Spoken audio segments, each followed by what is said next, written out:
অনেক দিন ধরে এই স্টুডিওর যে চার দেওয়াল তার মধ্যে বসে বসে আপনাদের সঙ্গে কথা বলি, আপনারা দেখেন শোনেন, কিন্তু এখন একটু বাইরে বেরিয়ে পড়লে কিরম হয়।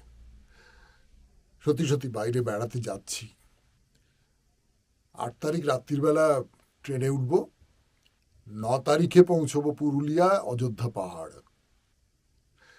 ধরুন 12টার সময়, সোমবার 9 তারিখ 12টার সময় থেকে যদি একটা লাইভ প্রোগ্রাম করা যায়, মানে যেখানে গিয়ে পৌঁছবো 12টার সময়, যেখানে গিয়ে পৌঁছবো সেইখান থেকেই আমাদের কথাবার্তা শুরু হয়ে যাবে।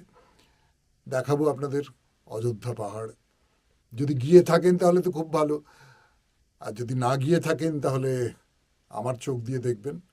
তাহলে মনে রাখবেন 9 তারিখ বেলা 12টার সময় এই ইউটিউবে লাইভে অযোধ্যা পাহাড়।